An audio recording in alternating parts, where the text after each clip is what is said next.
Thank you for joining us at this hot, odd hour. I first and foremost want to apologize for keeping my sunglasses on, but it is too hot, way too hot for me to take them off. I'll be a spectacle if I do. So apologies for that. But I honestly, when I was given this session, I had absolutely no idea how to condense anything into 40 minutes that concerns Vir. It's such a rich life. It's such a varied life. It is such an interesting life that it's almost cruel to ask me to do this in 40 minutes, but 40 minutes is all we have. So first we will be speaking of kings, and then we will be speaking of cabbages. With that, Vir, pleasure as always to be speaking with you. Thank you, Pragya. Thank you so much. Following your example, I'm keeping my sunglasses on as well. Though I don't have any of her excuses, it's just nicer. Yeah. So let's start with kings, shall we? Yeah, sure. I want to talk to you about, because by the way, nothing of what I say or ask today will do any justice to The Rude Life, his memoir. So please go buy it and read it and do yourselves a favor, and you can thank me later. But I'm going to make an attempt. So I want to start at the beginning of your journalism career, right? You are, you're somebody who is studying something very different. As if I remember correctly, you were doing PPE, you're studying PPE at Oxford. And somehow you show up in Bombay and you become a journalist. And this is the 70s, right? And you become a magazine journalist. And I don't know if magazine journalism is big back then, but it feels like the innocent days of magazine journalism. It also feels like you start writing about cinema as well, amongst other things that you're writing about. And cinema is the main thing, right, in Bombay. It's its main gig. And it also feels like, at least from this vantage point, the innocent days of cinema, film journalism without PR and so on and so forth. So take us through those days, and what are the sorts of encounters you had, and what are the sorts of things that stand out in your memory? Okay. Well, first of all, good afternoon. Thank you for braving the sun and coming. I'm not sure I would have. Thank you so much. I'm very flattered. Both of us are very grateful. In answer to the question, Pragya, you have to remember that 1976, when I started my journalistic career, was a time when I was not even a graduate. It was what was called a gap year in those days, between finishing school in England and going up to university. So I had time to kill. I was in Bombay, which is my home, and I didn't have very much to do. Some people I knew were starting a magazine. They were unknown. They weren't in the magazine business. They were never able to get anyone of any consequence to write for them. I was a faltu. I was hanging around. I had nothing to do. So they got me to do it. They weren't paying very well. And it was a gap year activity. And remember, in 76, it was the beginning of the magazine boom. We had no real magazines. As Pragya correctly said, the world was much more innocent. If you talked your way past a guard in a studio, you could go and knock on the dressing room door of a major movie star. There would be just one makeup person who would say, "What do you want?" And 9 times out of 10, you'd manage to work your way in. It wasn't like now where there's security and PR companies or whatever.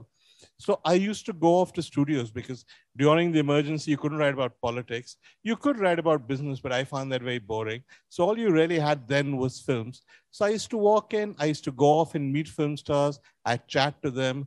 They're also, I mean, the other thing people don't realize, that's as true now as it was then, is that films are not a continuous process. You go and give a shot, then you go away and you sit in your dressing room. Now they all sit in vans, but in those days, dressing rooms, until the next shot is set up. So they were also Vela, they were also hanging around. So I sat and I chatted what? Most of the big stars of that day, from Parveen Babi to Zeenat Aman to Shabana Azmi to nearly everybody, and they were quite happy to chat. So that's how I started. At that stage, film journalism was Stardust and Cineblitz and Gossip. And they were actually quite relieved to find somebody who chatted to them on equal terms and didn't ask who they were sleeping with. So I had a fair degree of access. And I then persuaded the magazine that I'd originally worked for in 76, and I kept coming back and working for it. In 77, 78, I persuaded the editor of the magazine, a man who was also new to journalism, called Arun Puri. I said, "Why don't we start doing film stories?" And he was reluctant. But there was a big film being released then, made by Raj Kapoor, called Satyam Shivam Sundaram. And I said, if we can get an interview with Raj Kapoor, it'll be a huge scoop. He was reluctant. Raj Kapoor was reluctant. He agreed. Zeenat Aman, who was the heroine of the film, agreed. And I did this cover story on Satyam Shivan Sundaram. And that was, I think, probably the first time a magazine had done a film story as would be done abroad without innuendo or jokes. And Satyam Shivan Sundaram, for those of you who are old enough to remember, was noted then for the scenes Raj Kapoor shot of Zeenat Aman's body. And it was considered very daring in those days. And yet, I didn't really focus on that. And the magazine was, of course, India Today, which had, by the time the story came out, become slightly better known than it was when I first joined it, but was not yet the mega magazine it was to become. It was, I think, the best-selling issue of India Today till then. And then I continued. I did a story on Amitabh Bachchan, one on Shyam Benegal, along with other stories. But I'm actually very proud of my role as a film journalist. The most political journalists try and downplay it. I really enjoyed it. I seem to have caught something in my throat. Never mind. But I will skip a decade now and talk about the 80s with this weird voice. For the rest of what happens in the 70s, you have to read the book. I'll keep saying that. I am not being paid to plug it. I am just doing you a good turn. But Thank 80s, you. 80s, you make the decision to move. Bombay is somewhat, I mean, it's not what it is now, but it's still somewhat the center of action. You know, it's where the money is, it's where the cinema is. If Delhi is where the power and politics is. You make an unusual, at least to my mind, decision, which is to move to Calcutta and become, start editing another magazine, which was Sunday, I believe. And Sunday was an extraordinary magazine. It's a magazine that I grew up reading. But I'm very curious about why you make that decision, especially given that at that point in time, you were doing so well in Bombay. And you, I believe, had another offer. I had an offer from the Times of India. From Times of India. So tell us about that and tell us about the other sort of king you met there, which was Avik Sarkar, and how that started. Well, you know, I don't know if that's true any longer because I don't live in Bombay any longer. But in the 1980s, Bombay was very different from the rest of India. M.J. Akbar famously said that Bombay needed to establish diplomatic relations with India because we were in such a bubble. We were so different from everything that was happening. And it occurred to me that it was now clear I was going to be a journalist. So if I was going to be a journalist, was I going to be a journalist who did Bombay stories and looked at the world from a Bombay perspective? And it seemed to me that that was not really the best way to go. I needed to know the rest of India. I knew Delhi reasonably well, but I didn't know any other city. The only other city in the 80s which had a publishing scene that was national was Calcutta. So I decided I would go and work for Anand Bazar Patrika, which was and still is the biggest publishing house in Calcutta. I didn't know anyone in Anand Bazar Patrika. So I cold called the proprietor, a man called Avik Sarkar, who said he'd heard of me and invited me to meet him. And I don't know how many of you are from Calcutta or whatever, but you will know that in Calcutta, there is this concept of Bhadralok, of people who are very well educated, very cultured, very refined, collect art, pride themselves on their cultural activities, speak to each other in Bengali, regard the rest of the world as a bit of a conspiracy against Bengal. So I had no idea of any of this. I had never been to Calcutta. So I wandered into Calcutta and I was told by Avik Sarkar, come to my office. So I said, sure. What is the address? And he sounded so contemptuous on the phone. He said, we are an institution in Calcutta. Everyone knows where we are. So I was staying at the Oberoi Grand. I took a taxi. The taxi driver did not know where Anand Bazar was. So much for being an institution. I explained famous newspaper, etc. He said, ah, yes.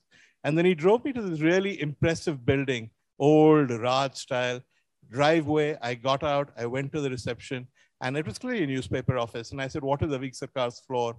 And he looked at me incredulously. And he said, this is the Statesman. This is not Anand Bazar Patrika. So with much embarrassment, I retraced my steps, went off to see Anand Bazar Patrika, which was a much less impressive building, met Avik Sarkar, and he was good enough to hire me for Sunday on the spot. And Sunday at that stage was one of India's best known magazines. Not quite India Today, but nearly there. There was nothing else. And so I just walked out of Bombay. I turned my back on Bombay journalism, went into Sunday, into political journalism, and I haven't looked back. So again, I'm going to skip another decade.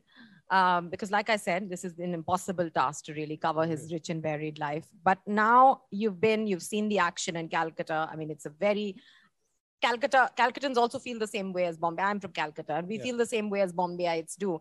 That in fact, the only difference is we don't find any need to have diplomatic relationships with the rest of India. But you are in these two sort of island bubble cities, right? Yeah. And Calcutta, of course, then is communist Calcutta. No, it is. Yes, of course, it's Jyoti Babu's already there. Nothing really happens on the political scene much. And then in the 90s, you move to Delhi. Yeah. And not only do you move to Delhi, which is sort of different kind of action-packed city, you also move from magazine journalism. You become a newspaperman. Only at the end of the decade. I moved to Delhi first with Sunday, and then I started doing television. The Hindustan Times happens at the end of the decade in 1999. So let's talk about that. Let's talk about you turning into a newspaper man. And this is not, of course, new in the sense that many magazine journalists at that point in time are moving to newspapers. But up until then, Times of India is really, rules the roost. There isn't much competition. You join HT, and then that changes the sort of fate and fortune of HT. You take it places. No, I mean, this is not a compliment. This is well documented fact. So I'm very curious to know what those early days of newspapers blossoming in Delhi were like, and what political journalism was like in Delhi vis-a-vis Calcutta. Okay, Calcutta was very different because, as you said, there was Jyoti Basu and the CPM, and they were very firmly in control. So you didn't really have very much to write. You had the Congress, which was then a major force in Calcutta. And because Anand Bazar was perceived as not being very friendly to the left, various Congress people would drop in. Mamata Banerjee, for instance, I knew very well in those days. She used to come into our office all the time. And you don't realize this now when you see her as chief minister, but she had a really rough time in those days. She lived in what was almost a slum. She had no interest in money. She went out on the streets and the CPM police beat her up. And we had photographs at Anand Bazar of 2 inspectors with lathis hitting her on the head. She came into the office with bandages. She had to go to Delhi for treatment. I think it took her a year to recover from those injuries. And I often think what you see now of Mamata, and you see her as being combative and resentful and all that, she was shaped on the streets of Calcutta under the lathis of the CPM and its police force. So Calcutta did have a political scene of sorts. Delhi, however, was very different, and the HT was very different because the HT, when I became editor, was known widely in Delhi as the only English language newspaper in the whole world to be written entirely in Punjabi. And it was true because the HT was Delhi's Punjabi paper, and Delhi is a different city now. But for a long time, Delhi was really Punjabi dominated.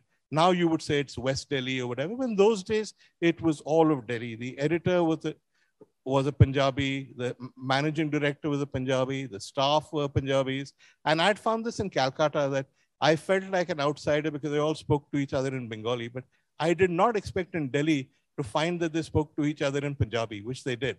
So my brief, therefore, because Delhi was changing, was to change the HT, to change the language, try and write it in English, try and address a newer reader. And it was a long, long process, but I think broadly we achieved it. So, okay, I'm very curious to, I came into political journalism after 2010. I used to write on culture before that, and before that I was a lawyer. But I'm saying all this only to say I'm not that young. It's just that I came into journalism itself very late. But I wonder what political journalism, how different it was back then to it is now. And when I say now, I not only mean now that, the PMO seems to exercise a very tight control on access and so on and so forth, and how access journalism has become, it's been maligned to an extent. I'm very curious to know the development. I mean, as an editor, you obviously had a fair amount of access. You must have seen in your time journalists who've not been able to walk that line between being journalists and, being too inclined towards politicians and politics. How has all of that evolved? I mean, it's a very large question, but take it as you will. Okay, I mean, in terms of journalism changing, there are many different dimensions, as you correctly said, to that question. But the most obvious one is that journalism economically was a profitable activity in those days. You could make money if you produced a magazine or a newspaper. That's become almost impossible now. The top newspapers make money, but barely enough. Nobody is expanding. Nobody is investing in newspapers. Print is effectively a dying industry. That wasn't true when I became editor of the HT. We were booming. So when you don't have money and when you have money, it affects your attitude to everybody. Now, you kowtow to advertisers. You don't spend money on getting stories. In those days, we didn't have that problem. So I think that's number one. Number two, around the time I became editor of the HT, television news was just beginning to become a factor. And in those days, television channels actually had news. They didn't just have people sitting in windows shouting at each other. And that changed the way in which people looked at the news, and newspapers and magazines had to adapt. I think now we regard television and news on the web as being more important perhaps than what newspapers and magazines say. Most people I know don't even read the newspapers anymore. They may look at them, but they go on their phones or whatever and see what is happening on sites, newspapers from all over the world. So newspapers in those days had much more influence than now, when frankly, they hardly matter. You write a column in a newspaper, you write a column online, and I'm probably the right person to answer this because I do both. Often online has more impact than the newspaper column does. That wasn't true then. So that's changed. In terms of journalism and politicians, actually, contrary to what you may have been told, there are many more committed journalists now than there were in those days, because nobody minded really if you criticize, say, the Vajpayee government, and Vajpayee was prime minister when I took over. You were able to write what you wanted. Now, journalists clearly identify themselves with a political party. Many journalists will take the line, and you just have to go on Twitter to see this, take the line of the BJP or the PMO as being the truth. They will become trolls. They will attack anyone who has a different point of view. So there are many more, in single inverts, committed journalists now than there were in those days. So from the point of view of objectivity, journalism has never been in worse shape than it is today. You also have the other problem, which is that because newspapers don't make money, proprietors don't really have much clout. And if the government, say, withdraws advertising or maybe a well-chosen income tax rate on a proprietor, the proprietor and the newspaper is in trouble. Consequently, nearly all newspapers, to an embarrassing extent, print what the government wants them to. Access journalism is a term generally used by people who've never worked as journalists. All journalism is essentially dependent on access.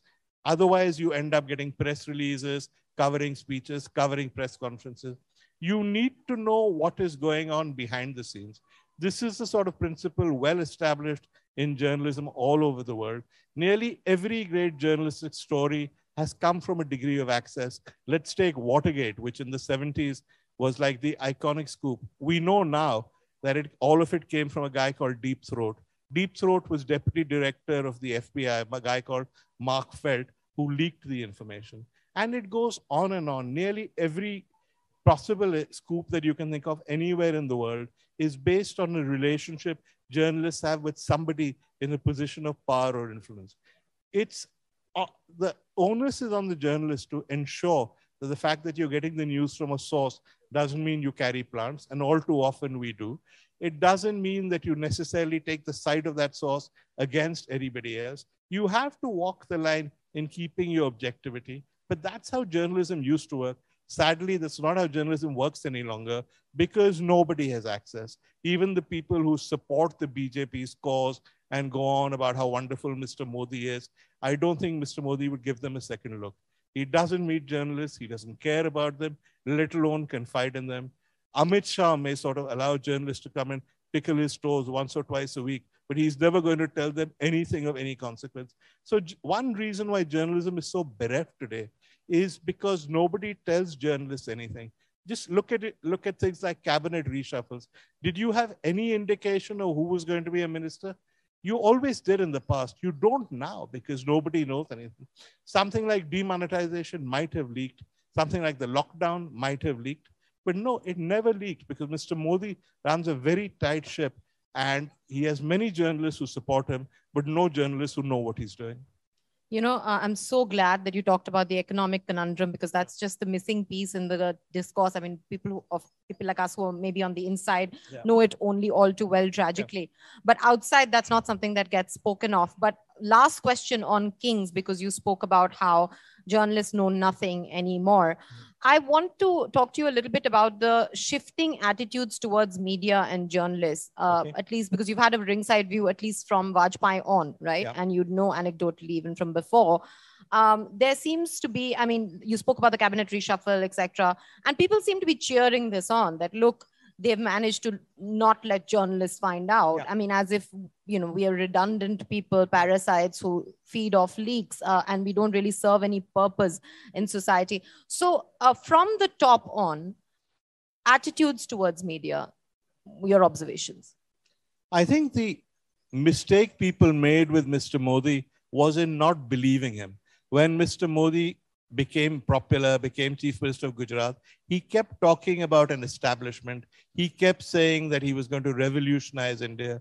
He kept talking about becoming Prime Minister to bring about a revolution. He never pretended he was going to be another Prime Minister. And people say, it's just rhetoric. He'll be exactly the same. No, he's not the same. He opposed the idea of India, or at least a Nehruvian idea of India. He opposed everything that had gone before. He came in to change India. And to a very large extent, he has succeeded. He also has had additional advantage because it's basically Manmohan Singh's children. In 1991, because of liberalization, a whole new class got prosperity that they'd never had, which is one of the good things of Manmohan Singh. There's a new middle class in India. These are people who grew up outside of the middle class. They didn't have the traditional middle class habits of reading newspapers every day or believing in so-called secular values or whatever. These are guys who are so thrilled to have made it to the top that they unfortunately also resent the middle class that came before them. And they resent all the things that middle class had: education, the ability to speak English, etc. If you listen to any of the sort of Godi media channels today, or go on social media, there's always an attack on the old elite. They're called Lutyens. I mean, presumably after Edwin Lutyens, who designed Delhi. And the argument is that these Lutyens people are elitists and have run India for so long, and the new middle class is going to strike a blow against them. These are Mr. Modi's core supporters on social media. These are the people the BJP encourages. And because these people have been taught to hate the media, because they've been taught to see the media as an enemy, they've been taught to say that anybody who speaks English is better educated, is part of an old elite that has destroyed India, quite forgetting that if it wasn't for these people, they wouldn't even be part of the middle class, because people like Manmohan Singh, who went to Oxford, who went to Cambridge, who themselves were very, very poor, but did it by hard work and by scholarships, built this India. But you have to have a class that's had it come quite easily to them and who resent people who were there before. These are Mr. Modi's core supporters in social media. These are the people who watch many of the Godi media channels. And these are the people who troll you and me on Twitter. Okay, moving on from Kings to Cabbages. You became a food writer quite by accident. It wasn't something that you set out to do, which is unthinkable for people like myself, because you are you're the only food writer of any relevance in this country, and you are the food writer when it comes to this country, and I make no bones about it. I mean, I will put that on. Others. Well, Vikram, perhaps Dr. so. Mariam Reshi, And I have respect for them, but it's just the sheer breadth and depth of work that you've done and the consistency with which you've done it that makes you stand out even amongst them. So my question to you is that one would have imagined that when you take to any kind of food entrepreneurship, at least I was hoping that you might perhaps start a restaurant or a bar, and that would have been my personal favorite. But you did venture into food entrepreneurship. You supported Easy Diner, and now, as they were just you were introduced, they were talking about Culinary Culture. Could you talk a little bit about these ventures and where they come from? Easy Diner is a startup. The idea is, I don't know how many of you people know Open Table and other reservation services in the West. The idea is that we will help you reserve a table at a restaurant. And because Indians don't generally believe in reservations, unlike people in England or America, we will give you a deal, which is if you book a restaurant through us, when you get there, they'll give you a free dessert, they'll give you a free drink, etc. It was doing very well. It dipped slightly during the lockdown. It's back on form. It's not particularly entrepreneurial from my part. It's the brainchild of a very brilliant hotelier called Kapil Chopra. I have a very small stake, and most of my work there consists of just reviewing restaurants. The other one, Culinary Culture, which I'm more involved with now, is a not-for-profit. We are backed by Samir Sen, who's out of private equity out of Singapore. He's chairman of a company called Everstone, who genuinely believes that Indian food needs bodies that judge it and are not dependent on advertising. For instance, I don't know if you read about all these food awards, right? If tomorrow you want to become the best chef in India, you can. These awards will give you an award. You just have to pay for it. The reality is that most food awards in India are bought and sold. There are very few, I don't think there are any, that are completely free from any influence. So that's the idea with Culinary Culture. We do next week a list of India's 30 best chefs. We do later in the year Michelin star ratings for Indian restaurants that are not based on outside considerations. That will be completely objective. So those are two things I'm doing, which are not really entrepreneurial, because unfortunately, I am the world's worst Gujarati banya. I have never, ever made any money out of anything entrepreneurial, and I have no brain for business. On the other hand, your other question, which is one more part to it, no? Why don't open a restaurant? Well, same thing. I don't think I know how to open a restaurant. It's like everybody who reviews a film will not be the next Alfred Hitchcock or the next Steven Spielberg, right? Or everybody who reviews an art exhibition will not be the next Picasso. Just because you can write about something, you can review it, doesn't mean you can do it. So I have never believed I have the competence to open a restaurant. Well, that's not entirely correct, because you are a good cook as well. But a very bad cook. Ask my wife. She does all the cooking at home. Okay, I will give that to you. I have a couple of minutes left, and I want to take you through what Karan Johar has made popular as rapid fire all right, fire round. Let's go. Because I can't think of a better way to talk to you about food than this. Okay, let's go. Food trends that you are bemused by. Oh, nearly everything these days. Basically, putting cheese on everything. If you go anywhere in India, even if you go to a Thelawala, he will put Amul cheese on top of everything. I'm not sure why that happens. Yeah, even on Ali Olio. Yeah. Okay, trends that you are excited about or optimistic about. The fact that better restaurants are reaching smaller towns, that people are more exposed to food than they ever have been, thanks to the internet, thanks to television. Delivery, I think, is a very welcome trend, because people are trying dishes they would never have tried otherwise. It takes a lot of courage to go to a restaurant, to venture in, to look at an unfamiliar menu, try something. It takes not much courage to just click on a dish on a delivery menu and order it. So delivery is, I think, a good thing. First memory of food? Oh, probably Gujarati food at home, made by a Maharaj.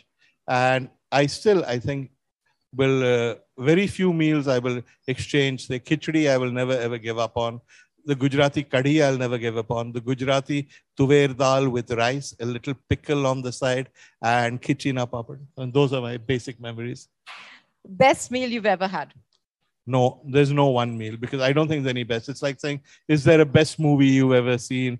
Or a best? I know, but indulge me. Okay, one top meal that you've had.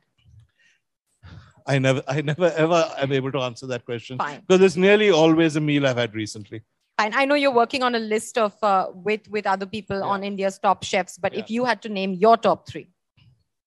My personal top Your three? personal top. Okay, I have no idea. This list is being done by an academy of people, so I have no idea what the list will say. But I would pick Manish Mehrotra myself as India's #1 chef. Manish Mehrotra is a chef at Indian Accent who invented modern Indian cuisine as we now know it. I would pick Gagan Anand, who is not on this list because he doesn't cook in India, who is, I think, an absolute genius, who elevated to international standards our food. The first Indian chef to be universally admired by chefs in every country of the world. That's two.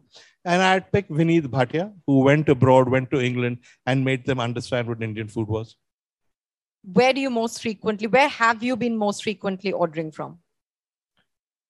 I like Yum Yum Cha in Delhi, and they have a service called Noshi, which delivers There are various names, there's pot, etc. But basically, you can get Oriental food and you can get Indian food, which suits me just fine. What is your default restaurant? I mean, if you can't make up your mind, where do you end up? China Kitchen at the Hyatt Regency in Delhi. Weirdest thing you've ever eaten? Brain. I'm very Gujarati in the sense that I write about food, but I won't eat liver, I won't eat kidney, I won't eat bheja. And this was at Gagan Anand's restaurant in Bangkok. He'd taken the brain and he'd beaten it so it tasted like foie gras. He didn't tell me it was brain. I had it. And I said, that's not bad. He said, congratulations, you've just eaten brain. Okay, then a recipe that you might be looking for. Biryani. I'm always looking for new recipes for biryani. Basically, they're all the same with one variation here or there. I'd love to find a new way of doing biryani. Kitchen tools you cannot live without. The nice ladies who chop the vegetables for me. And the onion and the garlic. Butter or ghee, and why? Different things for different times. I mean, butter has its advantage. I'd rather have butter on toast than ghee on toast. But the flavor that ghee imparts to things like khichdi, to Indian food, I think is unbeatable. Food myths that get your goat. Food myths that get... Myths? Yeah, like cliches. That it could be pairings or whatever. Yeah, no, just things like the English view that the Scotch egg is an English dish. It's not. It's our own Nargisi kofta, which they took to England and they called a Scotch egg by destroying its taste. Generally, whenever Indian food has been taken abroad and appropriated by people, I get a little edgy. Worcestershire sauce, which was taken by an old Raj colonel from a chutney recipe. He gave it to Lee and Perrin in Worcestershire to make it. Lee and Perrin made it and then made a whole barrel for him. And then he forgot about it. And in the interim, the barrel fermented and it burst. They ate what was in the barrel. It had fermented. It had a very different taste from a chutney. And they bottled it as Worcestershire sauce, which is basically fermented chutney. Okay, if you did open a restaurant in another parallel universe, what would it serve? Steak and chips, which kind of rules out opening it here. Yeah? Of course. Okay, and if you could have a drink at any bar tonight, what bar would it be? I don't go to bars. I am not a bar person. I'm a restaurant person. I don't drink spirits on the whole. I drink wine and I drink wine with food. I don't drink without food at all. Excellent. Okay, final questions that combine Cabbages and Kings. Okay. If you could summon 4 dead people to a dinner party, who would they be? Okay. Jawaharlal Nehru. I think because I'd like to see what he was up close. Vir Savarkar, because I'd like to see what he was up close and he would keep saying sorry, which is always nice. And then I'm trying to think. Mahatma Gandhi, though I'm not sure I would want to eat what he ate, but in principle, yes, it would be interesting to talk to him. And let me think. The fourth one is I should really get somebody from abroad. It would probably be JFK, because the more you read about JFK, the more it seems that the myth was completely bogus. So I'd like to see for myself. You've got Nehru on a table, you've got Mahatma Gandhi, you've got Savarkar, and you've got JFK. What are you serving? I think Gandhiji would probably pass on the food. Nehru would eat reasonably well. Savarkar, I'm not so sure what he would eat. I mean, people don't know this, but Savarkar was a great beef guy. He said one of the mistakes that Hindus made was not eating beef. It was one of the weaknesses of Hindus. So maybe he's more adventurous than his later successors would make you think. JFK would eat everything.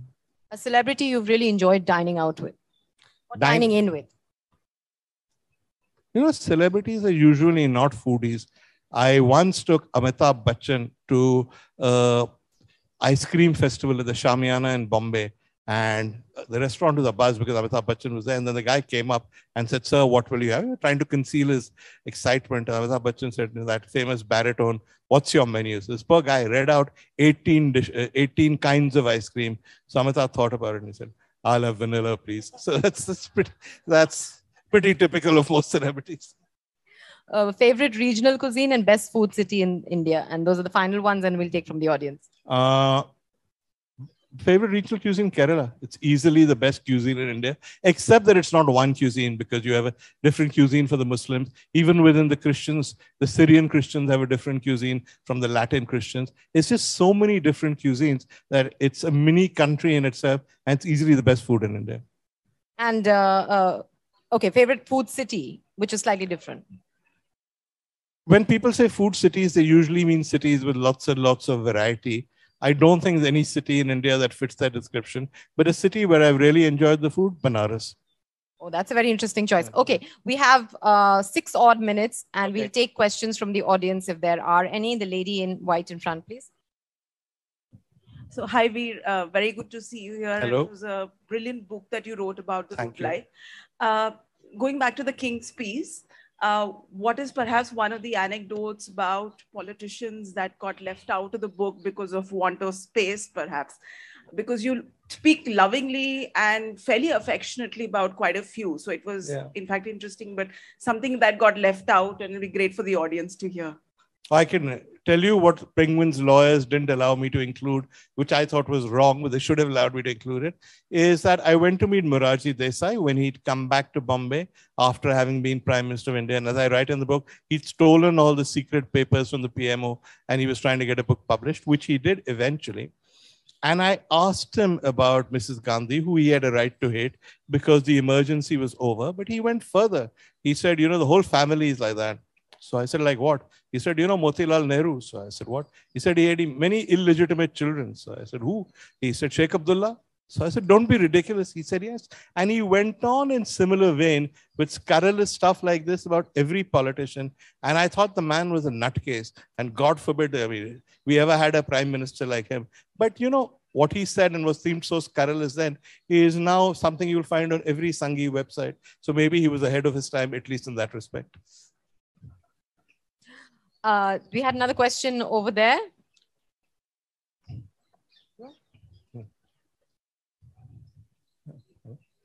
Hi, Vir. I'm Jack. Hi, Jax. How are you? Fine. I would like you to comment on Mayo College mutton curry, railway mutton curry, and the liver on toast we got in school. Have you written about them? I'm going to break your heart. I've written about them because they were all uniformly horrible. The railway mutton curry is a great Anglo-Indian dish. You get different versions of it. We never really got it in Mayo. The mutton curry in Mayo, the gravies were thin, not very nice. The mutton was of such poor quality. There was nothing but bones. And on the odd occasion when they made chicken, I thought it was crow. It didn't taste like chicken. As I've just explained, I don't eat liver. So I never had liver toast. So I never had liver curry.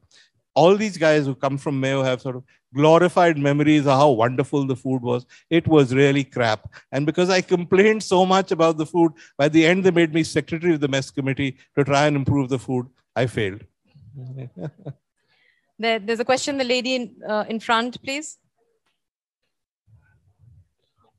Hi, I come from Delhi. Hi. And I have membership of Easy Diner. Thank you. And I am actually addicted to it. Oh, very good. Yeah. So May your tribe increase.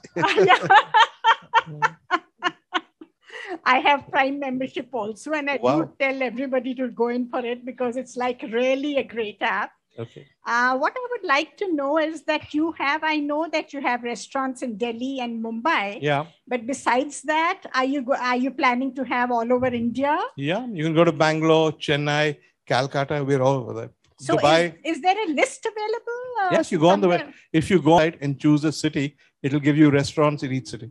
Okay. All right. Okay. Thank you. Thanks. This question at the back over there.